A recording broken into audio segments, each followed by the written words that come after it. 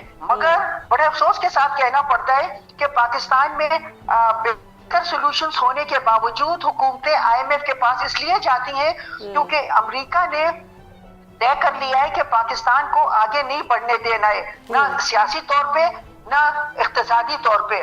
تو اس لیے وہ ہمیں آئی ایم ایف کے پاس لے جاتے ہیں اچھی طرح ہماری پھینٹی مارنے کے لیے ہمیں, اس لیے نہیں کہ کوئی اور آلٹرنیٹیو نہیں ہے. میرے پاس بہت بہتر آلٹرنیٹیوز موجود ہیں لیکن اس کو یوز نہیں کیا گیا. آلٹرنیٹیوز کو thank you so much doctor صاحبہ. کوئی حکومتیں کوئی توجہ نہیں دیتی ہیں, اور میں نے یو ویلکم.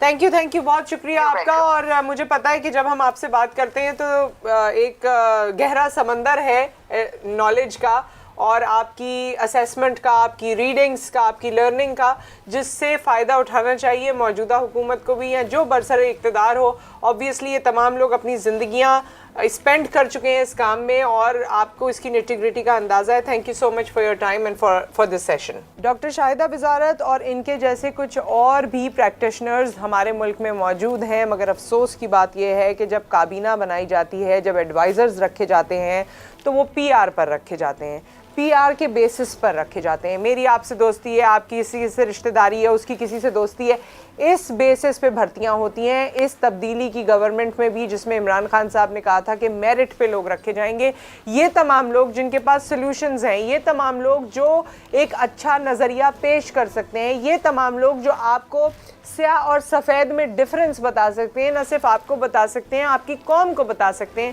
یہ ہمیں کہیں بھی ایڈوائزرز کی صورت میں یا کسی پینل کی صورت میں یا کسی کمیشن کی صورت میں یا کہیں بھی ہمیں نظر نہیں آتے. یہ انڈیویجولی پاکستان میں کام کرتے ہیں اور پھر دنیا سے چلے جاتے ہیں یا ملک سے چلے جاتے ہیں. سو دس از ہائی ٹائم کہ جب ہم کوئی اپنا فریم ورک بنا رہے ہوں تو ہوش کے ناخن لیں اور ان لوگوں کو رکھیں جنہوں نے زندگیاں گزار دی ہیں ایک سبجیکٹ کے پیچھے, اسے پڑھتے ہوئے, اسے دیکھتے ہوئے, اس پہ تجربہ کرتے ہوئے. اپنا خیال رکھیے, دعاؤں میں یاد رکھیے, کیونکہ اس حکومت کو اور ہم سب کو اس وقت دعاؤں کی ہی اشد ضرورت ہے, کیونکہ دوا تو بہت مہنگی ہے اور مل بھی نہیں رہی ہے. پھر آپ سے ملاقات ہوگی. اللہ حافظ. وائس آف نیشن کی ویڈیوز دیکھنے کے لیے ہمارا چینل سبسکرائب کیجیے اور بیل کے آئیکن پر کلک کیجیے تاکہ آپ ہماری تمام آنے والی ویڈیوز سے باخبر رہ سکیں.